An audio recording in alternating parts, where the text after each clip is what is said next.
All right, so my name is Pete Mazalewski. I go by Mr. Peter Parker. My DJ name, I'm originally from the Mass, like Boston area, north of Boston. I have a joke. I'm from so far north, Boston was south. Um, so it's Got like, right, so I'm like one of those guys, right? So like, um, I came up in the DJ game in high school and stuff as a kid. I've been on stage since I was really young, performing, playing sports and stuff like that. And so yeah. I got into DJing when I was like 16 and went to school, played college basketball, Division III basketball in school, and got into like interning at radio stations and stuff and like really pushed for it hard, and like just as a performer, I'm like I was looking for something as a kid to do something with like what I had. Like I was Right.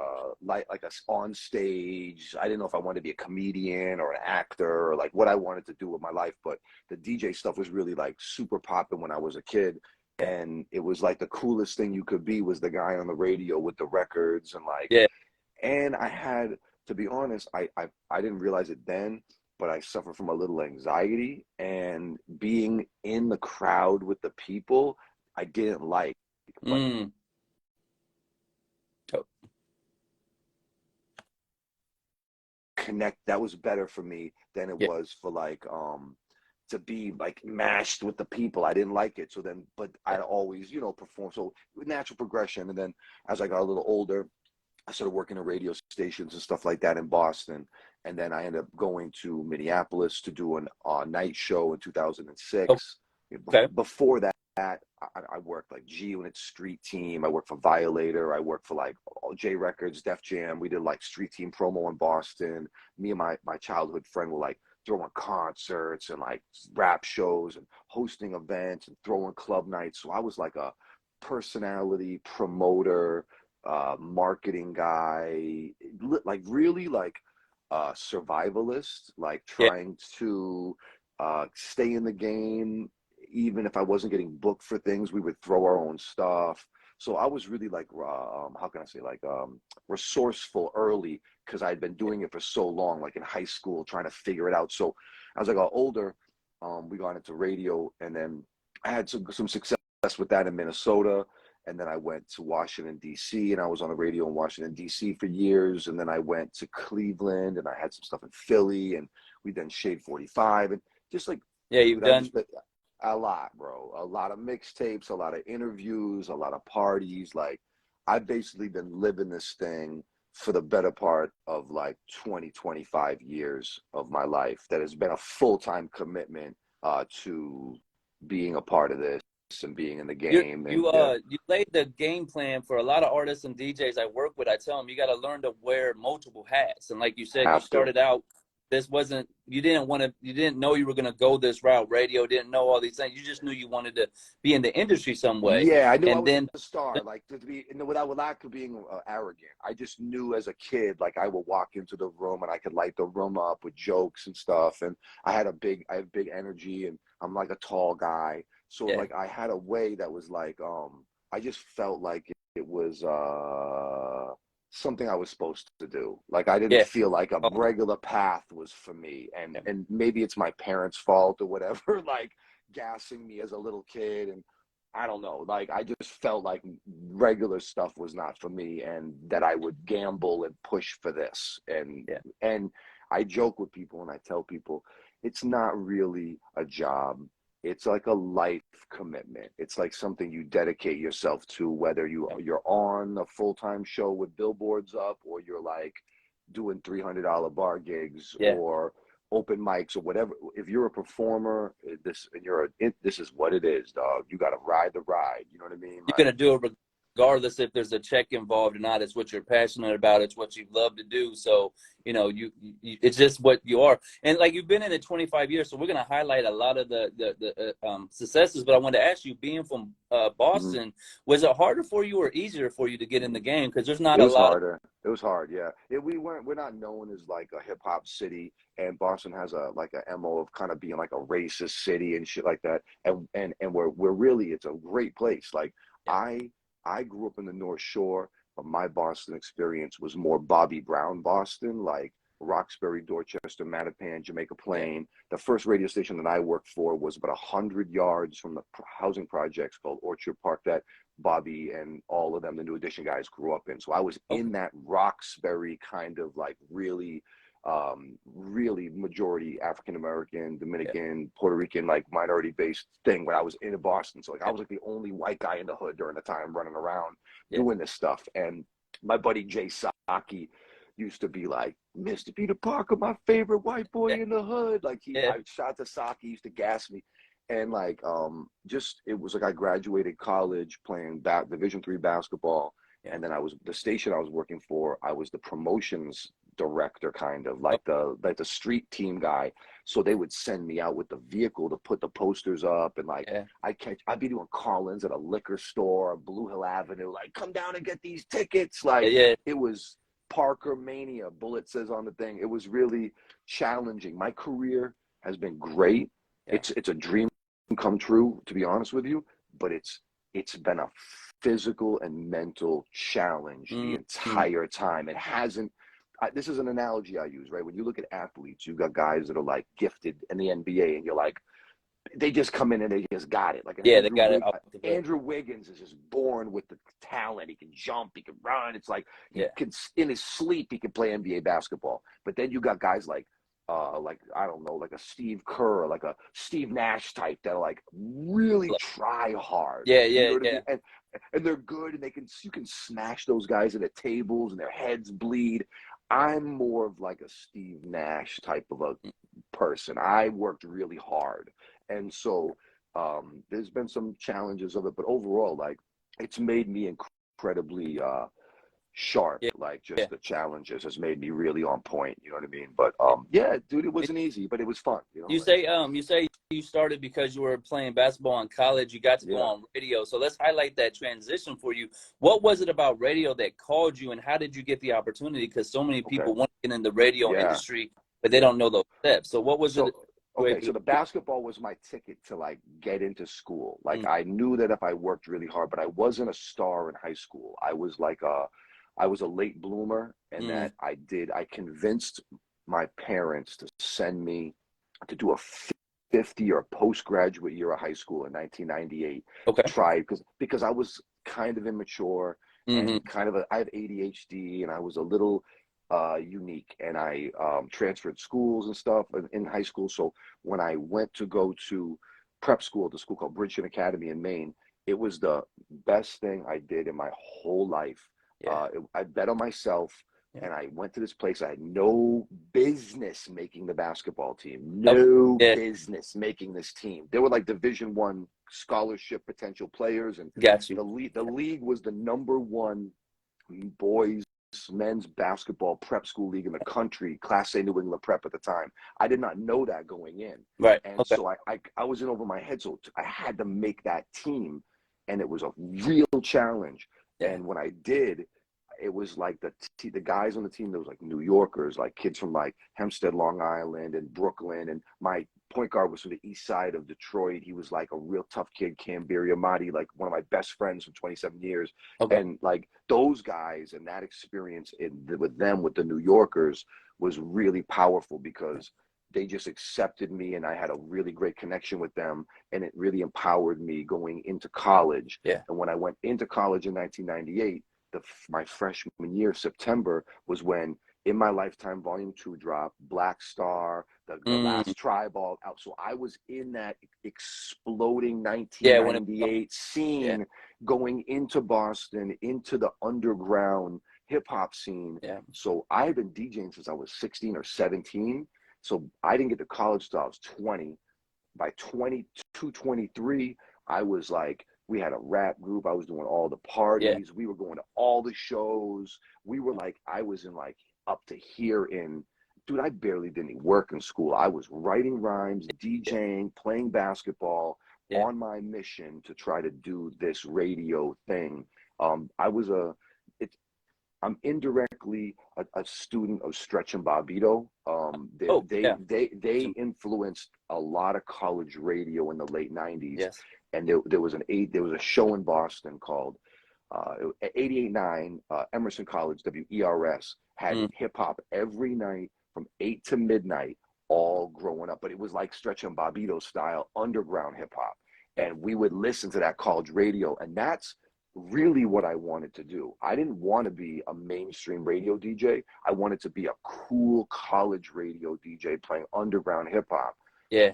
In my process of trying to be that, You became Black radio came to Boston, or urban radio came to Boston, and I got in through the internships and saw the potential of this. And then that really acclimated a lot of stuff with being my friends. And I've always been a person to bring my peers and my friends in.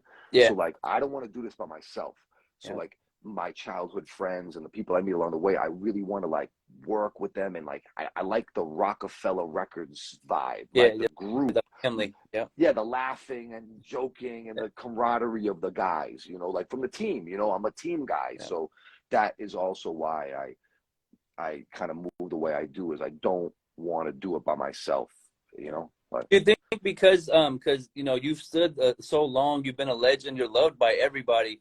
Is it because of that team atmosphere, you think? Because you do have that mentality of you want to uplift the next person that's really all this. Yeah, it's a basketball thing. It's like it's the passing of the ball. Like if I was a shooter, right, like a JJ Redick type, like a spot up, like a one dribble shooter. Like I was playing with 6'8" guys in school, so it was like I think the excitement of being a part of that, and my dream was to play college basketball. And when I accomplished that, there was this Chinese like proverb that a partner of mine gave me years ago, and they say, once you see the road broadly, you can see in all things.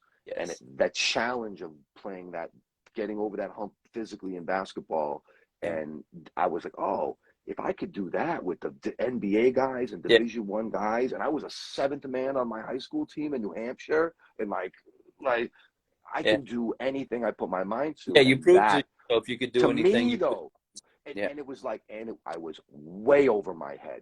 But if you put the dog in there, and then you have some fight in the dog, you eventually you know, it's like I figured it out. And it's that's the piece of advice I give to people all the time is, you can ask a lot of people a lot of questions. You can read books. You can watch YouTube shit. You can study.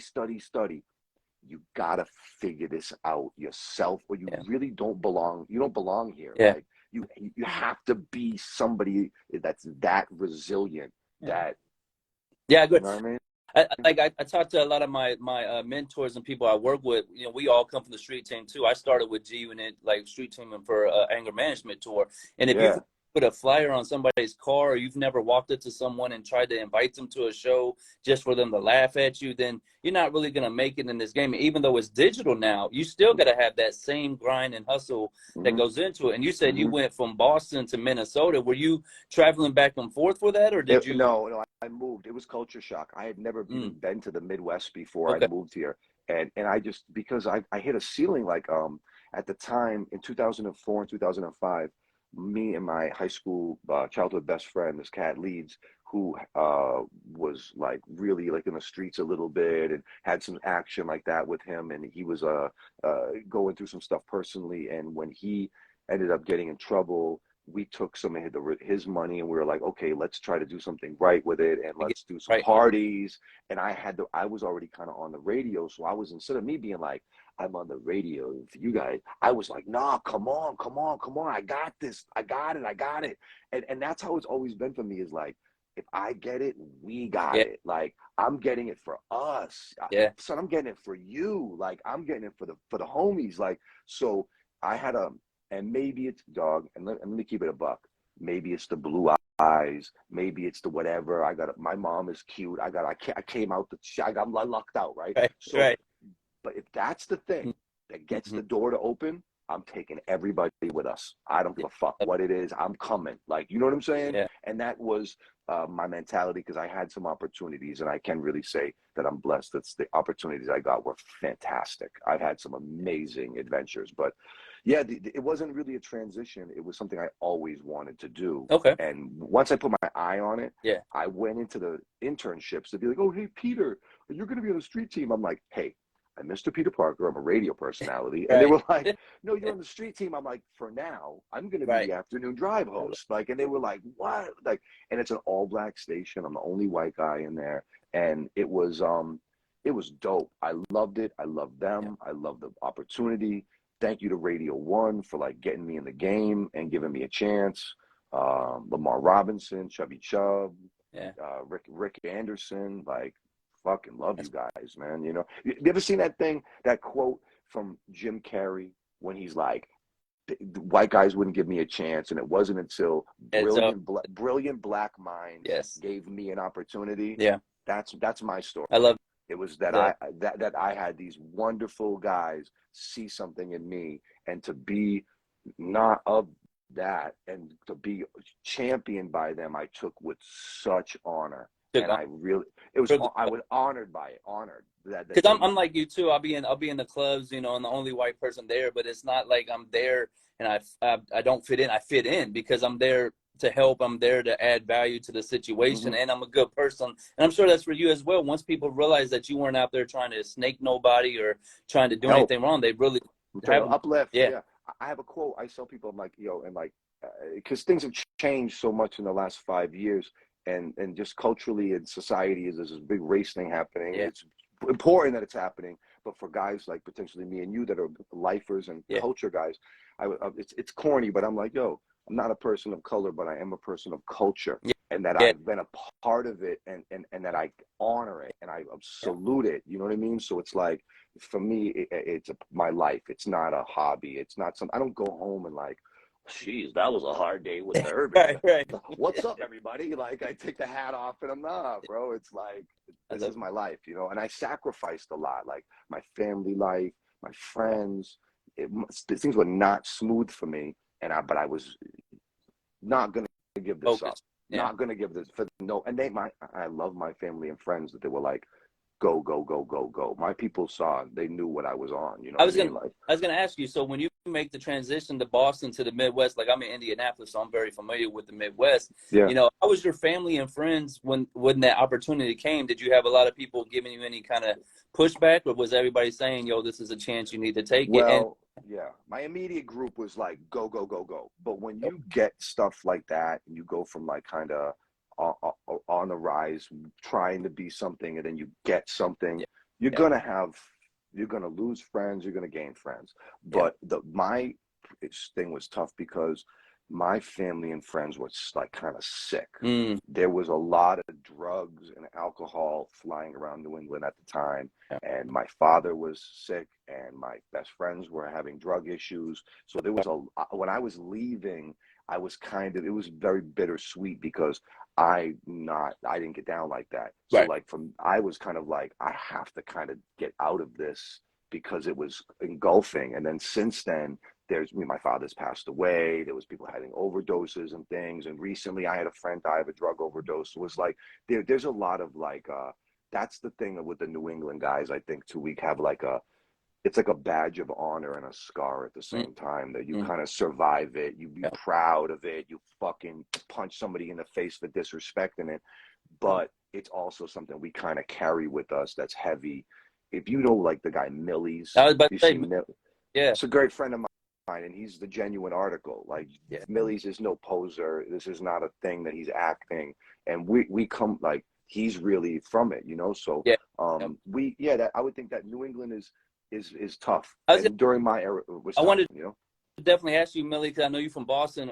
My group, Gringo Gang, we just were on tour with Millie. He's such an amazing guy. Yeah, Like yeah, he's authentic. There's no yeah, faking it. But for yeah, yeah. you, how's it feel to see how far he's gotten? You know, he's got the Boston on his back, and he's taking it to the stratosphere right now. I'm gonna give you something real. Like, I didn't always see it from Mm, Millie's, and I told him that. Like, there was times for him where I yeah, didn't know if his brand could be a national brand. I thought maybe it might be regional what he was doing, like, because it's so street, and it's like not like an Eminem making white guy music. yeah. He's really with the shits. Yeah, So, and I know him. So if he was doing it the other way, he would be fake. yeah, I'm very proud of him that he weathered the storm and didn't give up. And the game has shifted back around to him. So yeah. Bars that's are back in. like, yeah. or even his style, the tattoos, his look, his what he is now popular. And that's something I would tell artists 100%. If this is really who you are and you weather the storm, you will Yeah. figure this out. That Millie's never gave up on himself, his ideas, and he's now in an incredible position, and I'm very proud of him. You know what I mean? Yeah, I remember I watched him. He was on $1 Million Worth of Game. They were promoting him early on, and then I saw some of his early interviews, and he talked about how he was 5 years in New York, and nobody gave him any time of day, but he never quit. And that's the thing with artists they don't understand is you look like an overnight celebrity, but you've been there 10, 20, 15 years. Right, right. And I'm sure having you as a friend also helps because knowing the right people to talk to. Now, back to your situation, you get with G Unit and Violator DJs. I mean, Violator to Street Team. That's a Yeah, legendary opportunity. You're talking yeah, about yeah. That was music. How did that oh oh opportunity three oh present itself? four. Great story. So Static Selector is a legendary, super Awesome. fucking incredible Yeah. DJ. He's like one of the greatest DJs Yeah. and amazing cultural guy, like the new Premier almost, like Yeah. the guy doing it for the backpack street shit. He's the best. Me and Static come from the same place. So when we were coming up, I'm older than him by maybe 3 or 4 or 5 years, and we were coming at the same time working in Street Team, and we were working for this company called Indie Pro, and Static had an imprint called Show Off Marketing, which is now Show Off Records. Yeah. So we had been working together, and Static had taken over a lot of that stuff. One of our guys, Chubby Chub, had gone on tour with Khalees at the time, so Static had stepped in to fill in for Chubb. So he had taken over a lot of this business in town, Yeah. and Static was a grinder. He was like driving around the promo vans. We were both doing that, like heavy. And so when Static moved to New York, we were all working together it was Show Off and Indie Pro. So it was like Violator, all the accounts that came through that, like J Records and all these movie accounts, Yeah. Vitamin Water, G Unit Sneakers, because Reebok is in Boston. Okay. G Yeah. Unit Clothing, all of that. So when Static moved to New York to pursue the production full time, he asked me to take over Show Off for him. So I ran a 12-month,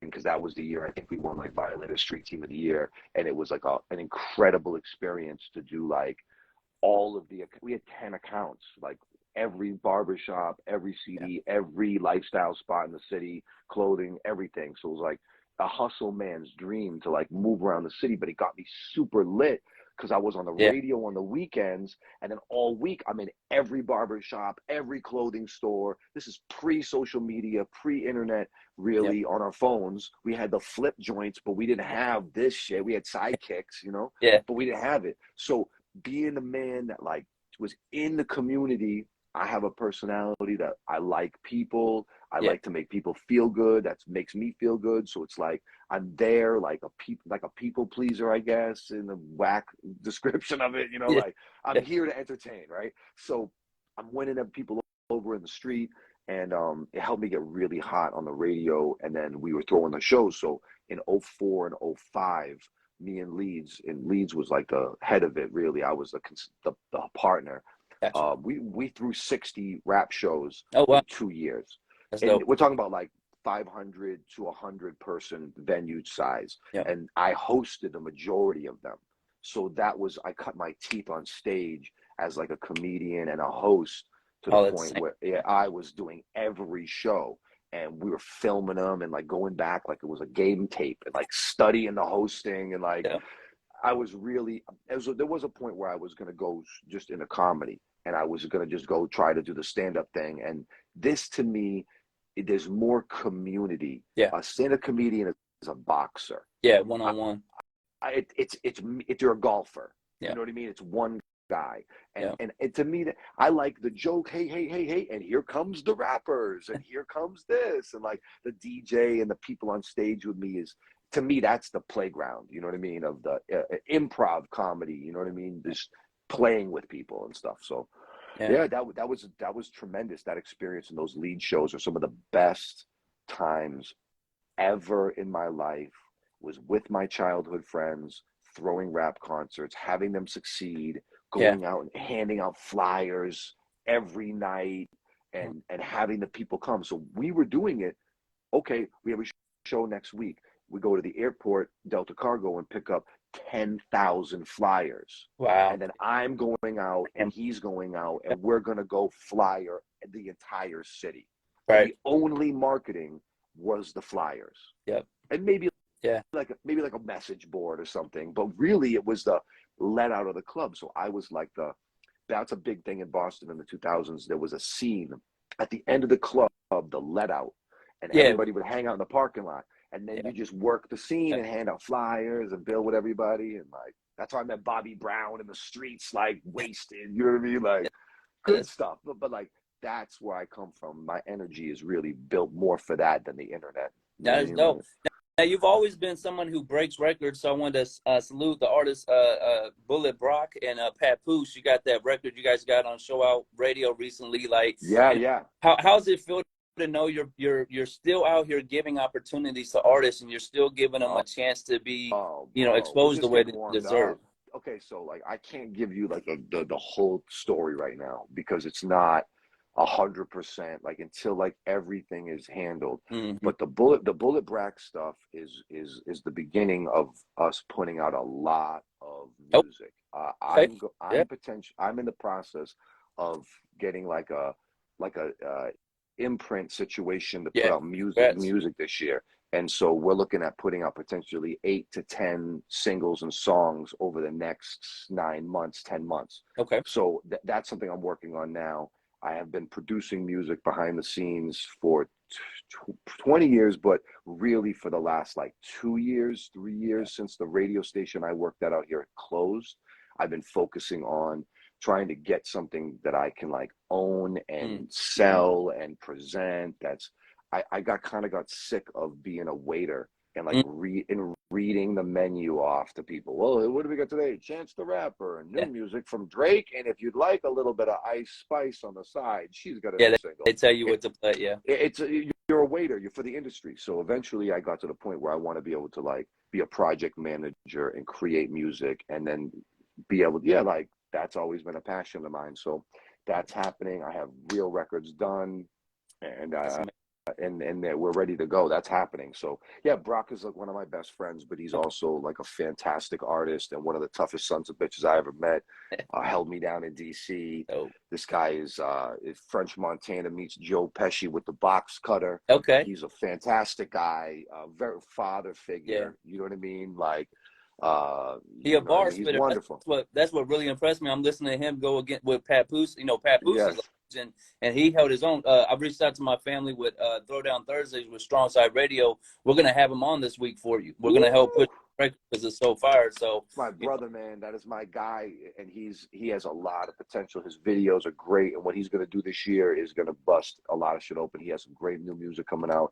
I'm proud of him, and no, but that's the stuff like that makes me feel good. Is like yeah, when my friends do great, and he's a partner in my company. So it's like when we get to release this new music coming up, and we really are gonna get busy. I'm gonna be announcing like potentially 2 or 3 big partnership deals, yeah, fingers crossed, in like a yeah. month. That's the And that when that stuff happens, that will be a different shift of yeah. energy going into the spring and summer of this year, which I'm excited about. You know what I mean? Because I took a How do little you hiatus. how are you reacting to shifting your head to an executive position? Like you've been radio, like you said, you've been the waiter, so to speak, but now you're going to be in charge to make all your decisions. You're going to decide who you get to help and really give them opportunity. So how are you adjusting to that? I've always been this guy behind the scenes.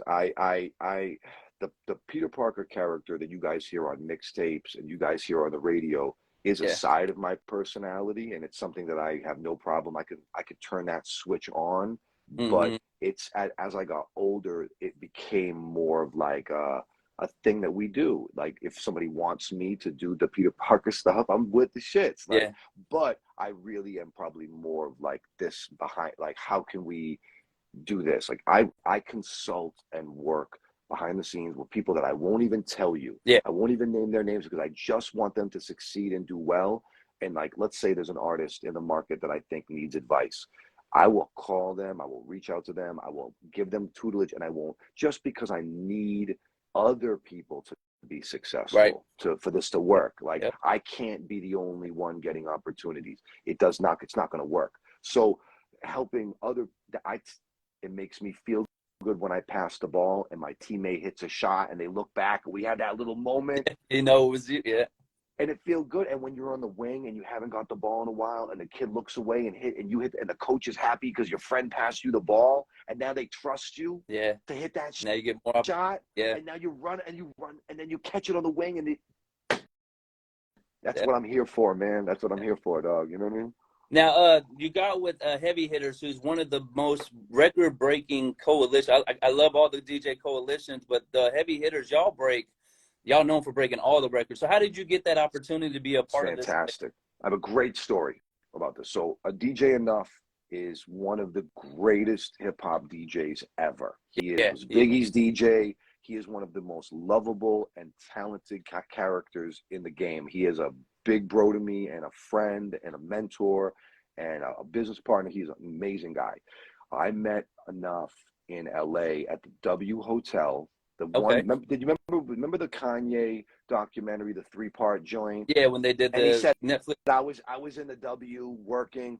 It was in that W. We were staying there because we were on a radio trip to go see WizKid. I was in LA to meet WizKid through RCA Records, and Okay. there was people from all over the country, and we were staying at the W.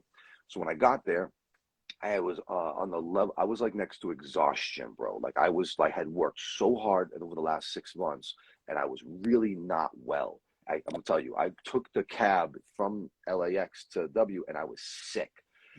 I literally got to the hotel, and as I'm walking in, I'm thinking, should I throw up in the lobby or try to make it upstairs? Because I could feel that I was gonna throw up from exhaustion. Yeah. And when I walked in, DJ Pup Dog is there. I see Enough. I see all these guys that I know and I want to know and label people, and I'm not feeling well. Yeah. So I went in, I got my stuff together. I went upstairs. I fucking puked.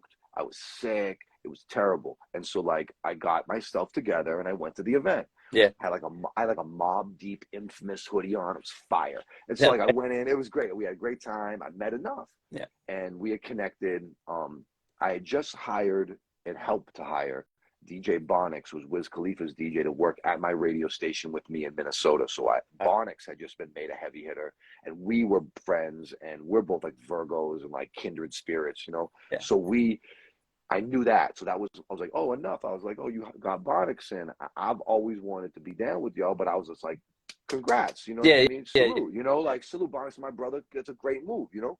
And so the next day, I slept in late, and I was not feeling well, and I woke up and took my time, like showered, shaved. I was doing push-ups in the hotel room. I was like doing my thing, you know what I mean? And then I went downstairs all by myself. I get down there, and as I'm walking out the front of the W, Enough is walking down the steps by himself, Just lighting a cigarette. Yeah. And I was like, oh. And I walk up to him. I go, big bro, what's up? I was like, how you feeling? And he goes, looks over to the right, and he points over at a G-Wagon, and he goes, Kanye's sitting in that G-Wagon right there. He said, I just had breakfast with him. And I was like, wow. Yeah. And I guess they had a big, real serious conversation. You know what I'm saying? And so he sat down and he was just vibing out for a minute. We got a chance to build, and we had this wonderful conversation that was just wonderful. And we ended up connecting, and it was a dream come true to be a part of the Heavy Hitters. Like, it's the greatest DJ crew in the world, and they are some of the greatest guys I've met in the industry. So they're it's so dope. they're amazing. I've worked with Enough for a while now. He's so humble. Like you just gave off just a little bit of what he's accomplished, but he still is very personable, very friendly person. Yeah. He has one of those big New York City alpha dog personalities that takes over the whole room. That's like lovable, big persona. I turn mine on and off. Like I can be quiet, I can be introverted, I can be thinking too much. Enough, Chubby Chub, Big Cap, Funk. These guys are big personalities. Yeah. They Hollywood Baby in Dallas. Jesus Christ, he's the greatest. He's the greatest. You know what I mean? Like, so I'm quick to compliment other guys, and I'm a fan first. I'm a fan of the music. I'm a fan of the culture. I'm a fan first. That's what big time. that'll keep you relevant. That's a lot of game for new up and coming people. Is when you're in these locations, go to the host hotel. Like so many, like South by Southwest is going on right Yeah. now. Everybody's walking up and down the street, but nobody found out what's the host hotel where the real players are going to be at. And a lot of times, the real relationships, those real Hmm. things, opportunities you're looking for, they're in the hotel room. Like you said, you walk down to the lobby, just happen to walk past them. So Hmm. that's really dope. And then you also work with another one of my homies, DJ DeMille. Oh So how yeah. did you guys link up? Like I was with him with the Shadyville DJs, and he spoke so highly of you. So how Thank did you you. guys? What made you guys decide All you right, want to? so David is ill. David is awesome too. David is like a one of my best friends and a great business partner. Yeah. David ran us when I came to Minnesota. The first thing I did when I touched down was I need a spot to record. I Okay. need a place to do mixtapes. I need Yeah. a production house that I can, because as much as I was doing radio, I was kind of only using the radio to fund my other adventures. So like I would be like, oh, let me get on the radio so I can get dropped some artists to make mixtapes to try to hit licks over here. Like I came up underneath Clinton Sparks and Chubby Chub and these guys who are fucking Legends. amazingly Yeah. resourceful. Clinton is one of the greatest mixtape DJs ever, and Facts. so I learned a lot watching them and with them. So David was a local DJ that was really cool. I got introduced to him through like a concert type of setting, maybe. I don't really remember how I met D-Mel, I have to be honest. I don't Yeah. remember, but it was soon. It was within a year of being here. And he had a studio in his brother's basement that was dope.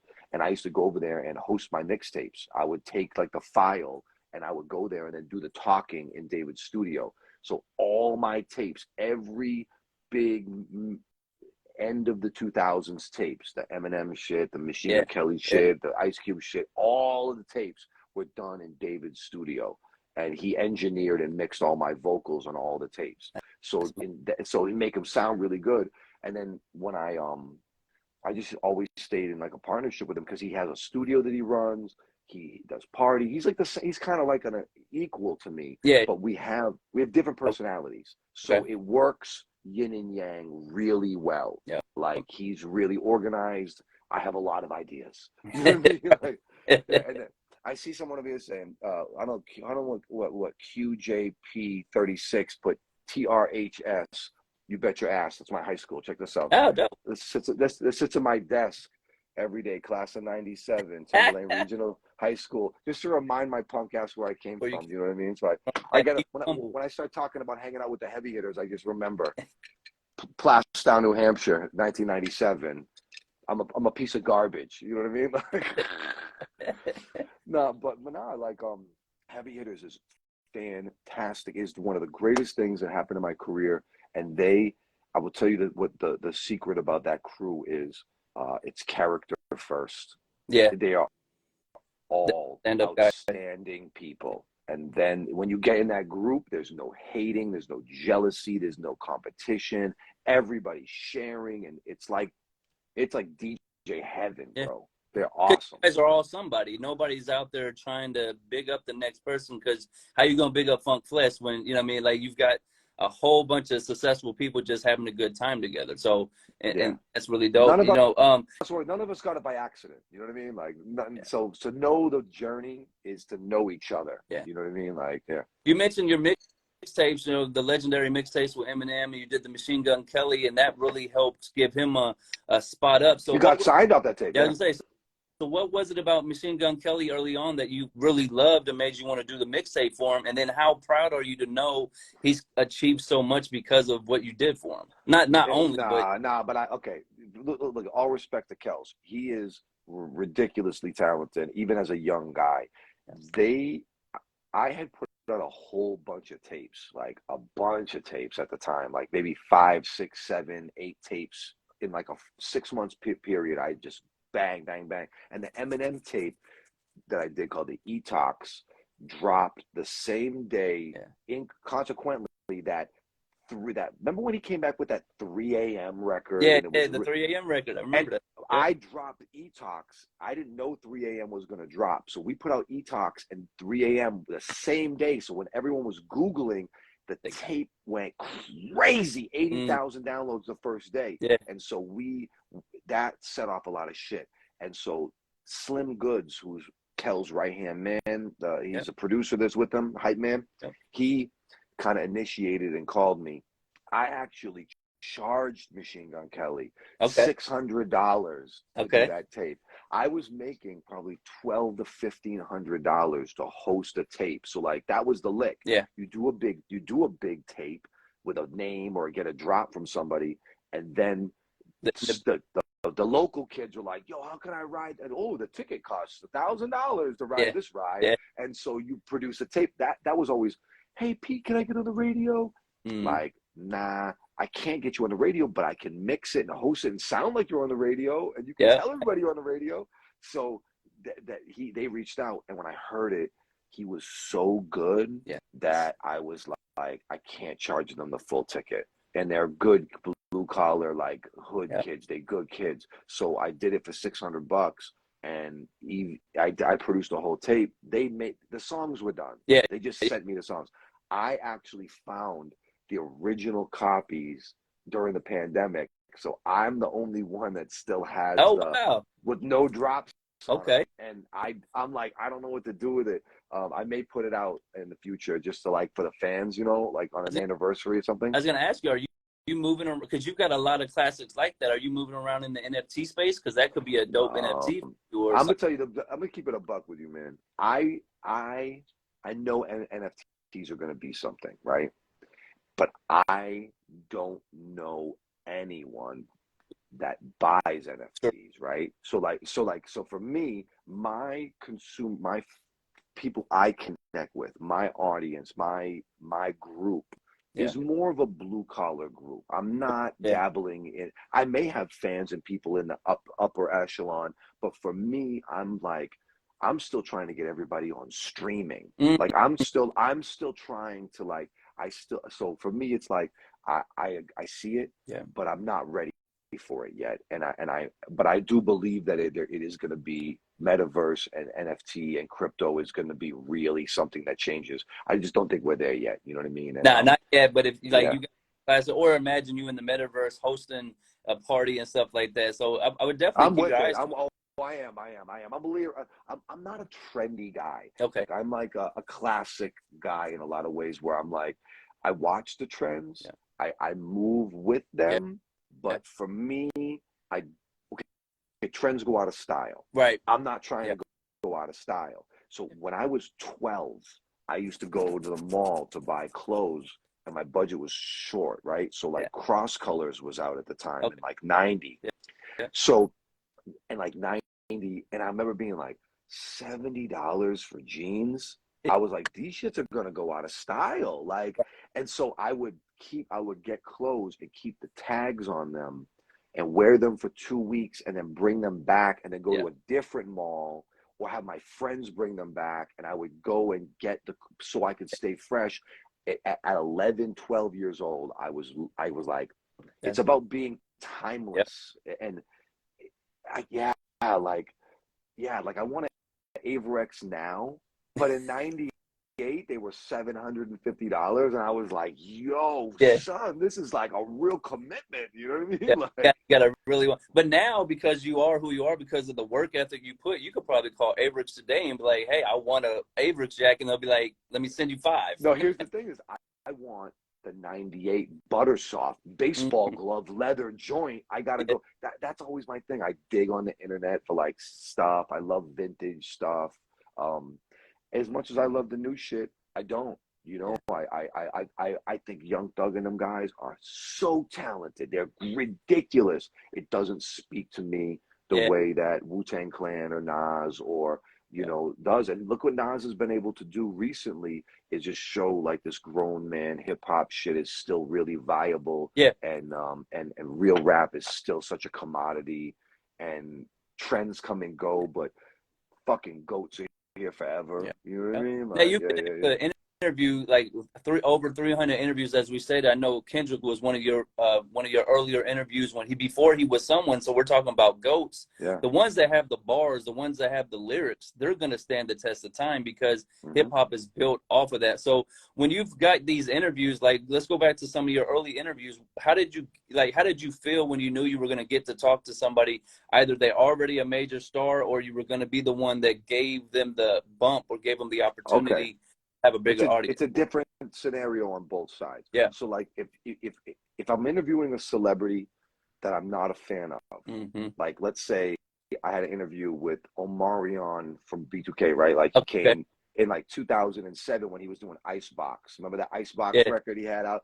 Omarion was popping, but I'm not a fan, right? But I Not respect him. So when he comes on the show, I'm like, listen, bro, I don't listen to your music, but I think you're cool and I want to help you today. And they love that cool. shit. And the interview is awesome because you're just talking to a guy. So at that, like, I'm a little jaded when it comes to rappers, right? So like, but if I'm a fan, it can be surreal. And Yeah. there's moments where you're talking to them and you're having a moment and you're talking and you're going back and forth. And then something in your brain clicks and says, dude, you're fucking talking to Ice Cube. Yeah. Like, Yeah. or like, Facts. I'm as close to Kevin Hart as I am to the phone right now. Yeah. Or like Kendrick, you're like, I've talked to Kendrick this Yeah. close, and the kind of the bags under it, you can see the tiredness in his face, and there's surreal moments in that. But I've had like early in my career, I was able to build a really great relationship with J. Cole. And I hung out with J. Cole a bunch of Yeah. times, and I was around him and did some really poignant interviews. A couple of them got deleted, and I ended up losing two J. Cole interviews when I was working in DC that got deleted or lost or got lost Right. or Right. So, whatever happened to yeah. these fucking things. You know what I mean?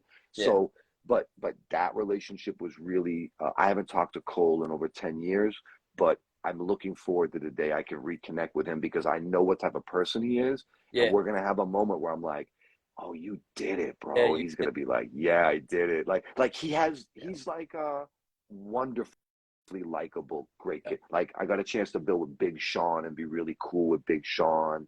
I mean, I've kicked it with like Action Bronson and backstage, private, connecting with people and stuff. So Because it, you're a true hip hop record breaker. You're going and finding these new people before you got Section 80 before people had Section 80. yeah, yeah, yeah. You finally get to learn about them, then they're like, "Oh, he's a star." You're even more humbled because you know them, you know the struggle for real, you know Uh-huh. Keisha's song. So when you're standing in front of them, like, "Yo, I'm a real fan of yours." So Yeah, that's a key anytime, to a great interview is to kind of like let them know that you care about them. yeah, Nobody wants a microphone in front of their face and then to someone just to be taking or like yeah, doing it for likes or doing it for views. I've actually screwed up on some interviews badly. Like one time I was at Rock the Bells in Mansfield, Massachusetts, the old they call it Verizon Center or something. It was Old Grey Woods, and they had a big Rock the Bells festival out there in 2008 or 9, yeah. and Slaughterhouse was there. And Oh, it was okay, yeah, right around the time that Budden had got punched in the face by the Wu-Tang guys, and it was like a drama with the Wu-Tang guys and Joe Budden. And I'm a comedian by so you try to trade. get the joke of it, yeah. No, but I interviewed Joel, and I was walked up to Joel Ortiz, and on my first question, hey, thanks for checking out Parker Vision. We got Joel Ortiz here. Hey, man, why does everybody hate Joe Budden? That's how I started the interview, thinking I was gonna get a rise out of him or something like that, and yeah, it didn't work. And Yeah, the interview's on the internet, and it probably lasts about a minute and a half, and it's I fucked up. You know what I yeah, mean? Like, but I didn't hide from it. You know, I have some bad ones up there, bro. I have some screaming ones. I have some drunk ones. I have I say dumb shit. I was trying to figure it out, yeah. but then in 2011 or 12, something clicked, and I found my voice, and I haven't done a bad one since. You know That's what I mean? yeah, Yeah, I really found it and found my pace and my voice. And that took, even while I was on the radio and major market, I was still figuring it out. Yeah. And that's the dedication to me. Is I'm all about the craft, Yeah. um, for real. You know what I mean? Uh, Like yeah, it it's like craft you first. you it takes a lot of interviews. It's like basketball. You weren't probably really good at shooting the jumper until you did 100 shots. So the more interviews Ten you done, thousand yeah, shots, 10,000 bro. You know what I mean? Like, shots. Now, yeah. with everything going to podcasts now, you've had some of the biggest interviews in the world. Like, how are you reacting to it? Are you and your team going to be releasing some of the old classic interviews, or Yeah. what's kind of the thought processes you guys are using with this new digital I content era? started one a couple years ago, and I did like 25 episodes, and then I took a little break from it because I was in like I was DJing in October of last year, and I was in like a mass shooting at a party that I was at where 15 people got shot and a girl died, All right. and it That, was very heavy. It was really heavy, and I just kind of needed a break from being in front of a camera or anything like that. So I took like 4 to 6 months off of putting my face out there and doing some. I just felt really overwhelmed by that. I had been in a lot of like violent situations before then, mm-hmm. but that was really bad. Yeah. Like that was something that I wasn't expecting, and something about that one was over the top, and Yeah. yeah, so I needed a break. So the Mr. Peter Parker podcast is kind of like on hiatus, just because I Okay. want to come back and do it right, and Yeah. hopefully these new partnerships that I have that I'm like Yeah. trying to solidify with that stuff. Yeah. Um, I think that's going to be the stuff that really helps me launch this back into where it's supposed to be. You Yeah, know what I mean? like a cheat code where you're gonna have those situations behind you, so your guests are gonna be the next level. You can interview your artists, and I'm you already holding have. off on interviews because I didn't have the right promotional routine to make it really great. Like I could go do an interview with a legend, but I don't want to do it on a lower level. I want to do it the way it's supposed to be. And to be honest, man, you got to think, right? So like I was like 96 is when I really started getting like really active, Yeah, yeah, and then I just got a break in 2020. So I needed a break, yeah, and now I'm on the back end of that, and I'm really excited about coming back and doing stuff as like a little bit more mature, a little bit yeah, different, yeah. but pretty much like, yeah, I want to come back and get right, you know. I wanna salute Sincere, my homie, my friend, Oh, she's for great. opportunity. Like she told me that you were gonna do this, and I told her that's amazing. I've been a fan of Mr. Peter Parker for years, like Shady 45, and all you've accomplished, Yeah, man. yeah, yeah. I appreciate you taking time to do this because, like you said, the announcement's not ready yet. So that. I can give you some stuff that like I'm gonna be putting out 8 to 10 records. I'm Dope. partnering with a company that you guys all know of, Yeah, and it's gonna be a new like little cool thing that's happening with them. And it's not gonna be something low key. We're gonna come with it. You know what yeah. I mean? I got some really good records. I can give you guys a couple of names. Well, in September I put out a record with Nature and UFO Feeve and my Woo! man Twin City Tone. Yeah, We shot a video in Queens, and we went out there and did it. Nature killed it, Feeve killed it, Tone killed it. It's great. So that record is out now. It's on YouTube, it's on Spotify and everything. It's called So What. okay. So What is what kind of got us the stuff that we were doing, because I wanted to show the production manager side that I can get it done. So I have a record with Freeway and Ren Thomas Okay. from Jersey that's super crazy. Yeah, that's bars. I have a record with there's a cat from LES named Downtown Dion from New York, and he's super wavy, dope, like trap drill type of artist. Him and I have a record with him and Mano that is very hot. It's like a drill record from New York. I have that. I got a record with rapper Copyright, who was originally with Eastern Conference Records and back with like High and Mighty and them. I was always a fan. Copyright's a good friend of mine. Copyright, Graph, and Rex Yeah. from Massachusetts. That record is crazy. I got this Crime Apple thing that I'm finishing right now. So like we have a lot. It's like underground shit, but it's not old school sounding. It's like yeah, it's kind of like I wanted to make music that I didn't hear getting made. Yeah. Feel I'm not, yeah. yeah, like real hip hop shit, but not dated, Well, definitely, like I'm known for breaking records. I'm vice president of Next Level DJ. So when you want to start putting these records out, let me know. Well, I'm I'll coming your way. gladly send them out for you. you. I want to I highlight need you, too, man. you know, you do a lot of stuff for your community. You do the Stay Fresh, Stay Warm coat drive recently. Like, how did that feel as you to give back to the community and give these coats to the kids and, Oh you know, really man, help them? that Because, was you know, a lot of awesome. people don't understand what radio people and DJs do for the community. So Yeah. I wanted to highlight it I for got to you. tell you, I got to give credit where credit is due. I didn't learn about that until a few years into my career. And when I went to Washington, D.C., there's a guy out there named DJ Flex, who's a Okay. legendary afternoon guy, night guy. He had a record called The Water Dance in the late 90s. It was a huge go-go record. He's a fucking ill DJ and host. He's awesome, bro. You know, like, you know what? Let me clear my throat. Where he says, "Peace to CeeLo, Flex, and Doug Lazy." That's Yeah. Flex from that song, right? So, like, Okay. this dude Flex is a go-go legend, and he taught me in DC about the Yeah. philanthropy. And he was like, if you're lucky, my wife's banging the wall, if you're lucky enough to do this, you have to give as much as you possibly can. Yep. And that you don't tell people about it and you don't fucking run it up on the gram. You just do Yep. things to do things and you show up because you're very lucky to do this. Yep. And he showed me a side of the city and the culture and the responsibility of when you're like a major market prime time radio host and Yep. who you represent. It's not So playing music, it's giving people hope sometimes. Yeah.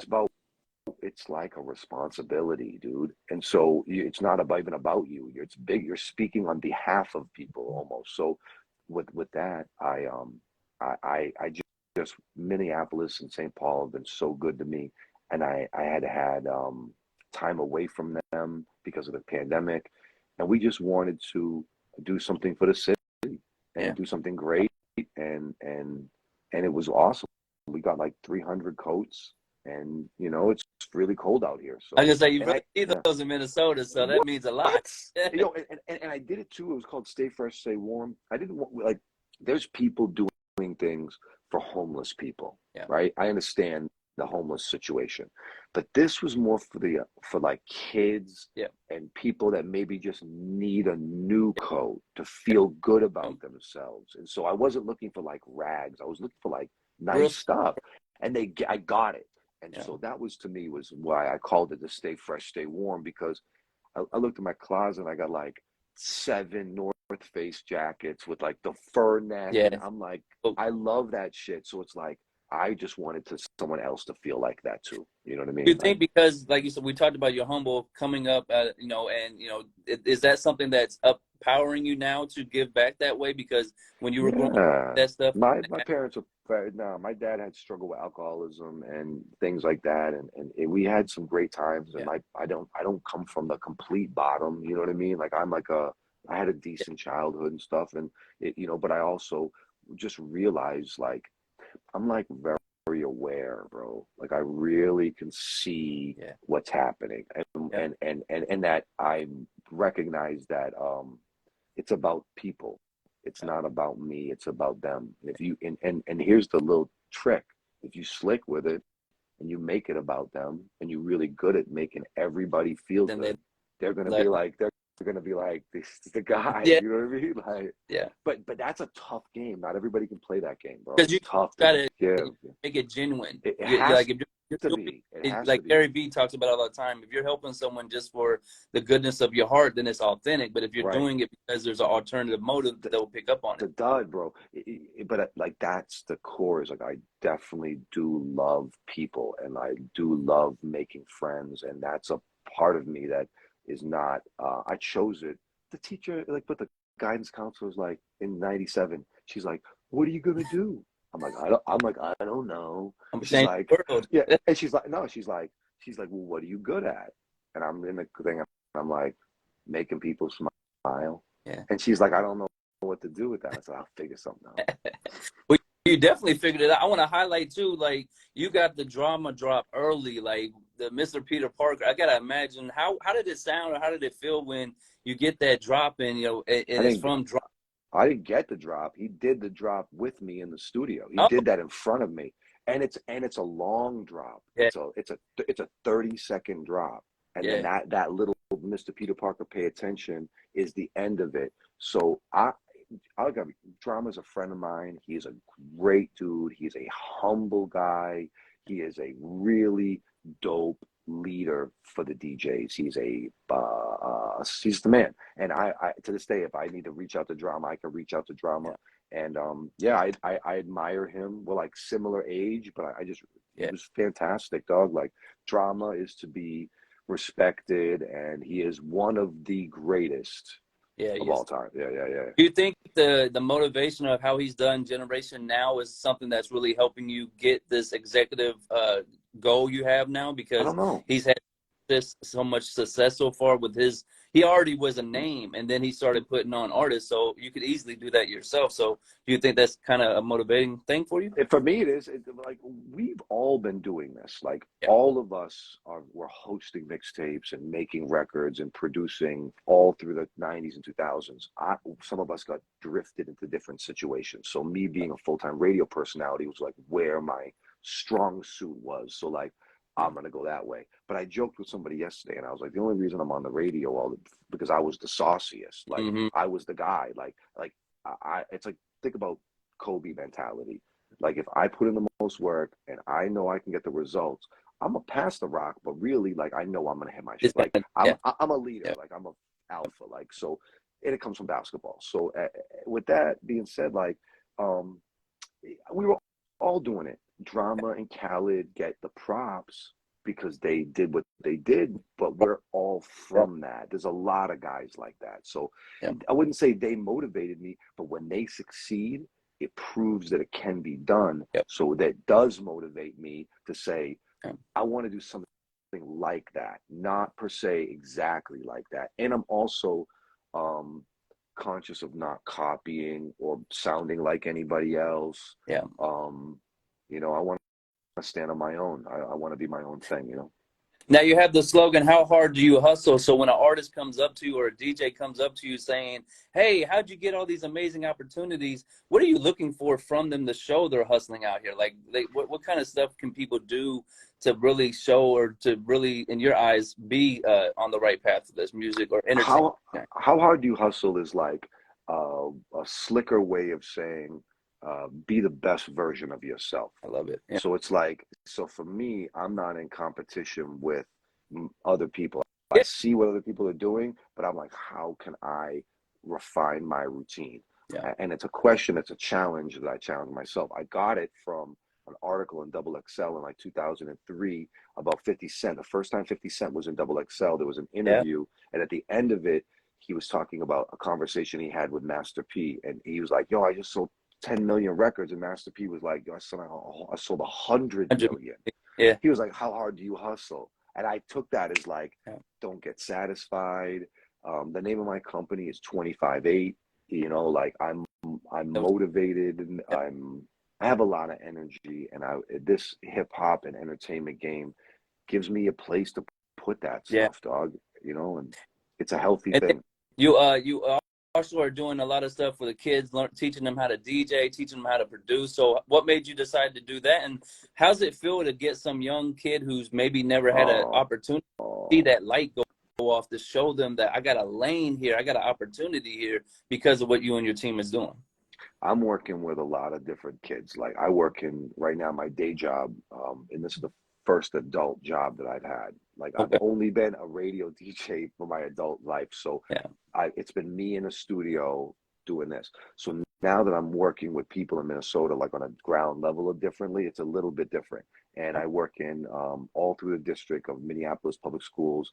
I teach broadcasting, Oh, wow. podcasting. I create podcasts for kids. Yeah. I create a podcast. Like I'm working on one for this guy named Brett McNeil, who is the athletic director at Edison High School. I'm going to be over there on Thursday. He has a podcast called The Coach's Corner that I am producing for him, and that he is going to have different students talk about like their success and kind of highlight. And it's a way to highlight the student athletes in a positive way. Brett has a communications background, so he's really good. And so that's my day gig, is like amplifying the voices of the kids in the community and teaching them about the resourcefulness, about the broadcasting stuff. That's Mm-hmm. everything from like Black teenagers, 17 years old, 18 years old, 20 years old, to like 15-year-old white girls, like all these different personalities. And but yeah, it's awesome to see a kid like get it a little bit. And I I like kids a lot. Yeah. I'm like a big kid, like there's not a I could I talk to the kids like I'm like I don't know, man. I have a weird way of like Yeah. connect. I want to connect You with connect people, with them so very well. I'm not talking to them like an adult. You know what I mean? Like You I'm don't like big time them. I gotta imagine though, a kid you come no, in and they say, "Hey, Mister Park," Peter Parker. Like you always, all your life, you called yourself Mister, and now you're actually a teacher. So you kind of, dude. That's the what they distance. told me. They when I first started in radio in B96 in Minnesota, the guy that was running the station, Sam Elliott, was like, "You can't call yourself Mr. Peter Parker because they call their teachers Yeah, Mister." And I yeah, said, "No, this is because they called me white boy for so long, and I'm a grown man, so I have to tell people I am Mr. Peter Parker." yeah, And it was almost like a yeah, joke. It was like a trolling. I'm like, I'm a grown ass man, dog. It was like a thing. It was supposed to be funny, really. And there was a DJ Peter Parker yeah. that was from Queens that had like low key kind of retired and wasn't active. So I was trying to separate myself from him Right. and respectfully, you know what I Yeah. mean? Yeah. That's really dope. And then last thing, we want to highlight for you because we've talked about all the artists you've been behind, but you had early with Lizzo, had an early, situation with her. So what was it you seen in her early Oh, on that you think, that she could do it? And how exciting is it to see that she's became, man, one of the biggest named artists there is? And, so once again, you hit the nail on the head knowing that, she's a talented artist and had a I chance. ain't hear shit. Listen, Okay. Lizzo was a star in Minnesota when I came back. She had a group called Girl Party, and there was like a local paper over here back in the day called City Pages. It was a big deal, and it was like a free newspaper everywhere. Girl Party was front page City Pages, selling out shows, and they were the shit out here when I was gone in like the early 2010s. Okay. Then the Girl Party broke up, and Lizzo was going to transition into doing more pop records, and she was working with a writing team. And so there's like a transition for Lizzo. There's like local Minneapolis sounding kind of backpackery records that she made. And Mm, then in 2015, 2016, she transitioned into like writing more pop records with a group of people that was like a team. She's writing the records, but the structure, I think, of a pop record yeah. is very systematic, right? So the day that we launched Go 95.3 in Minnesota that week, she was one of my first guests on the show that week. Mm, And I told her in the studio, and this is not glamorous Lizzo. This is like, yeah. Early on. Yeah. she's like regular girl Lizzo coming through, right? And hanging out. And I remember sitting in the studio with her, and I just said to her, if I could, I would sign you just off of your laugh. Ah, yeah. Her laugh Infectious. was so Yeah. infectious and wonderful. And I was like, that's the star quality, is the sound of her laugh. I said, I'd sign you just off the sound of your laugh. That, that's amazing. And she thought that I got a kick out of that. And she blew up. We ended up playing the record Good as Hell. That we led the nation in that record on my station, and I played that record like 2,700 times, and we like led the country in support and helped validify what she was doing. She did it. I Yeah. didn't do it, but I was there to Well, champion what you what she did was was doing. you gave her confidence. You gave her positive energy when maybe it was at a down moment for her. Like if she split from her group, and then you said your laugh is infectious enough to him, and you're Mr. Peter Parker. Let's not. Let's. I know you're a humble person, but when you say something to someone, it means something. So Mhm. that could have been the spark that kept her going. And and yeah, She was going whether we or me or anybody in the yeah, world did anything for. That's what this she's a lifer like I am. She's yeah, an animal for this. And Lizzo, she she wanted it badly, yeah. and I salute her. She left down. She went from Detroit to Houston, went to college in Houston, and then came to Minneapolis because it was a launch pad market Mm, for independent artists. That people were coming up here trying to get in because we had Soundset Festival and we had a lot of got the creative. biggest right now. And she was working with Prince, and so they were already doing stuff with Prince when he was still alive. So big up to her. She's Wow. incredible, and I'll tell you, I don't think that she's hit her peak. I think that she's going to be Yeah. something. even. Yeah, I don't think we've scratched the surface yet. They kind of are like slowing her down a little bit with what they're doing. But and let's get to the festival. Like Minnesota has probably the biggest festival now to date. How does that feel to know you guys are really putting on for all these independent artists? Like you said, it's a launch pad. It's somewhere people are going now. Mhm. Because when you first probably went to Minnesota, it was probably not that. There wasn't really much of an industry presence. But you guys have been able to lay a good foundation. Rhyme Sayers is the shit. And like they've had their little issues during the pandemic or whatever, but those guys, I have nothing but respect for those guys. When I came here, I was doing similar boom bap hip hop shit like they were doing, and I Mm. knew about them.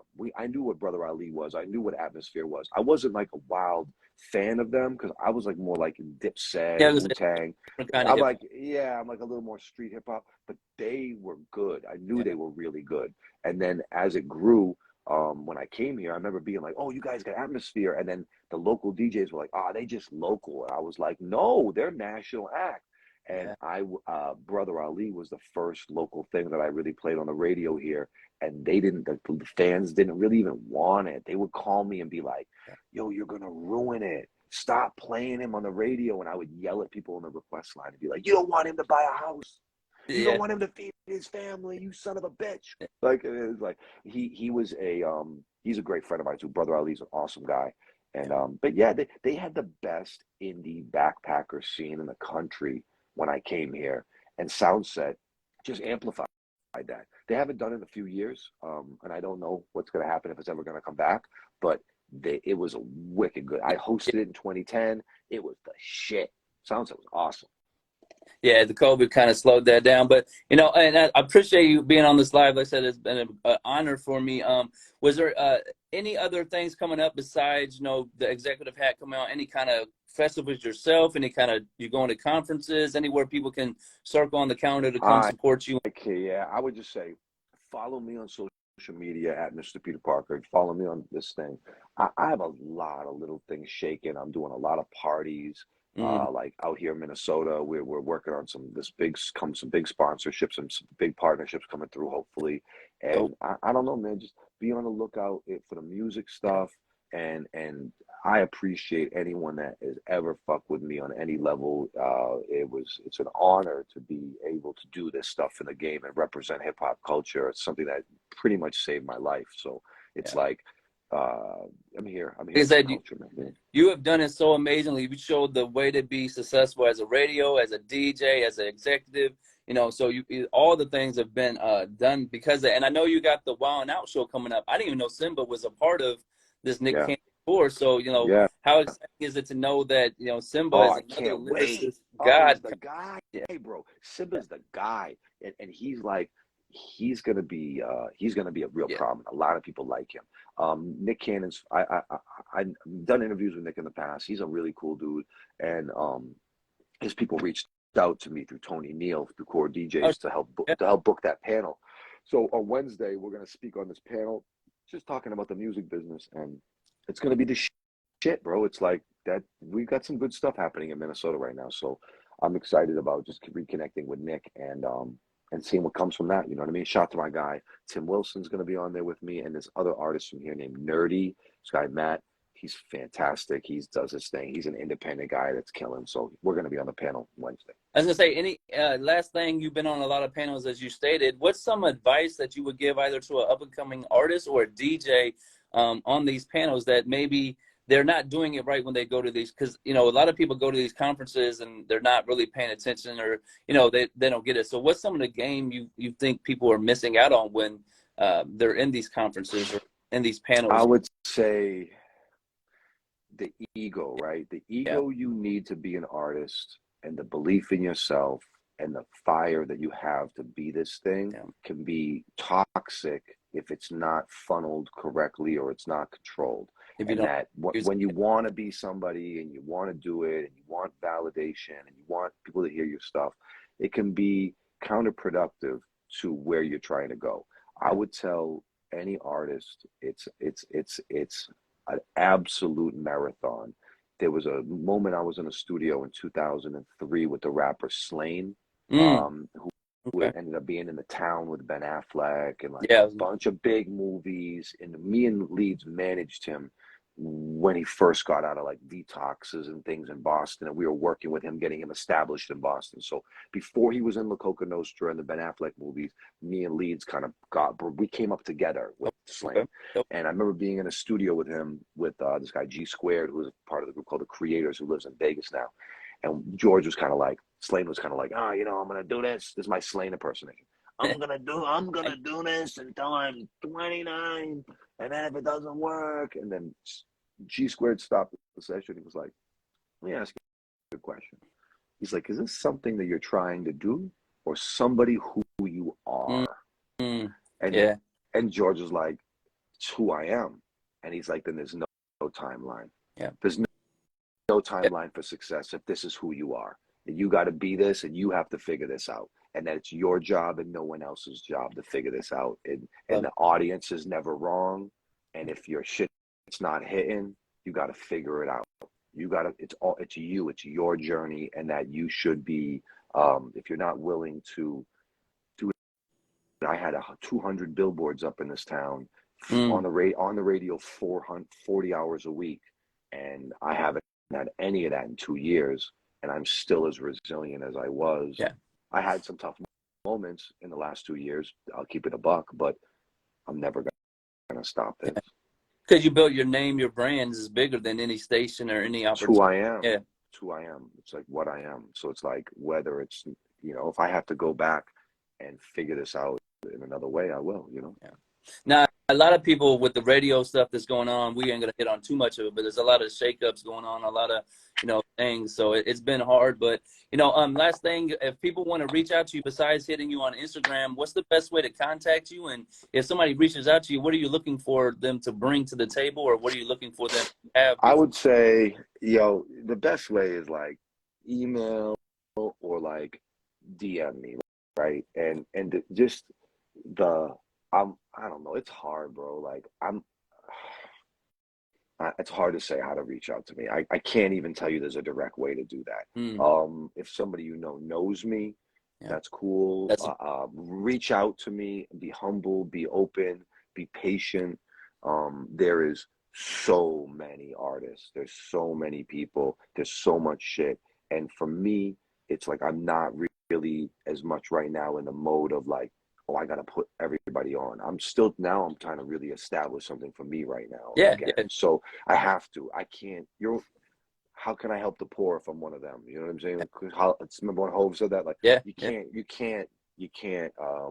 I have to put the gas mask on first in the airplane before you can do the part. You know what I mean? So that's where we are in the industry. And so I'm, dude, if you got your shit together and you want to build, I'm open to that shit. But like, am I fishing right now for independent rappers? No, I'm up to my eyeballs with independent rappers.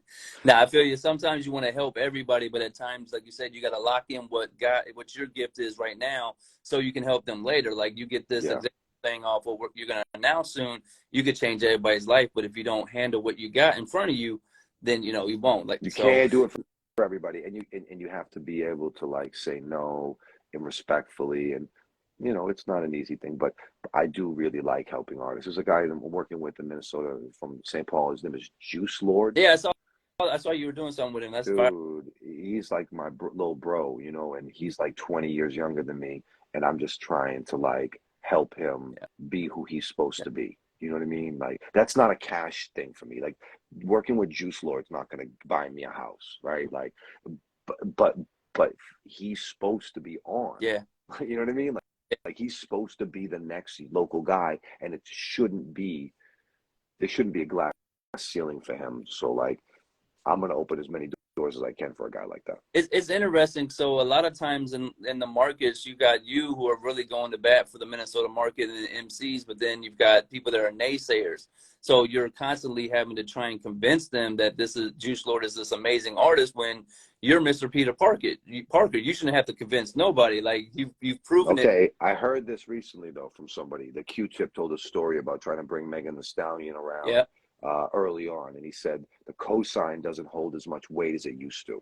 It can get you in the door. I could right now, if you had a record, Matt, I could take you to New York. We could go up into the Universal building and we could go talk to people. Yeah. But unless the metrics that you're currently cooking up Yeah. look like something that's surging and Yeah. moving and happening.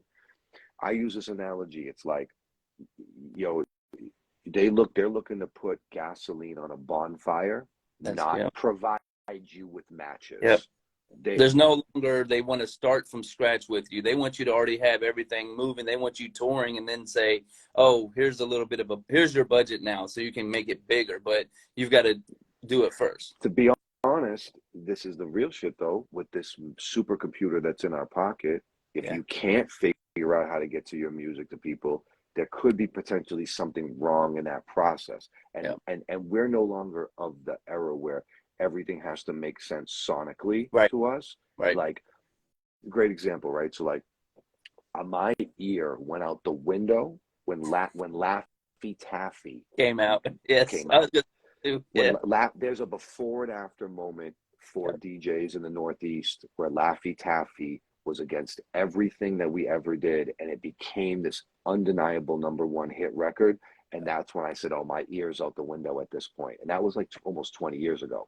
And now at this point, it's like metrics driven. I could play something that sounds exactly like something else, but Yeah. one's going to work because the lifestyle connects, and the other one's not because all the kids can see this is a poser trying to be something. Yeah. So I also say music has changed because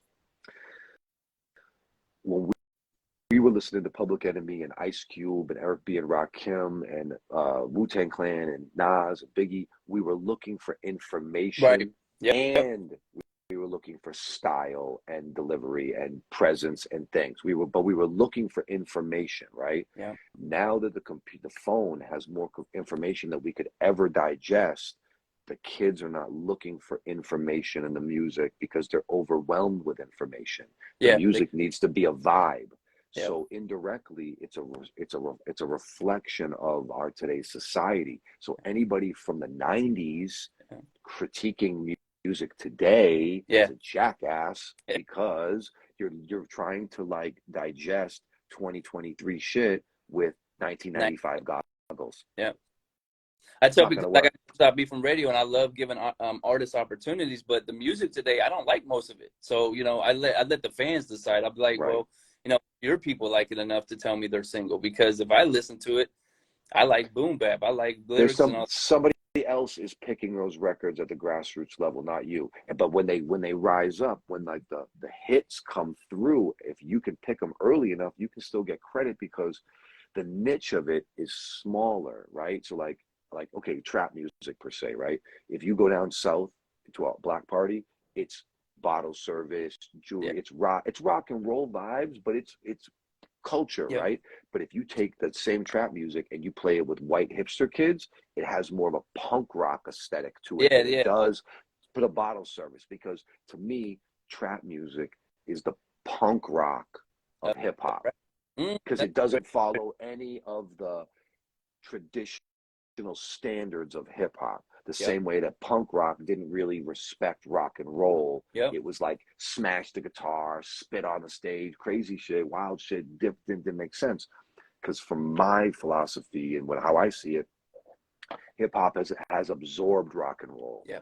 And Yeah. it's really when I was at fucking Juice World, his first show in Minnesota, and I was on the stage watching his show, and I was like, oh, Yeah. this It's is different. this is the Limp Bizkit crowd from 30 years ago. I was like, this is not hip hop. You know what I mean? Like, Yeah. yeah. So Post Malone, same thing. Post Malone is a child of hip hop, but is he hip hop? I don't know.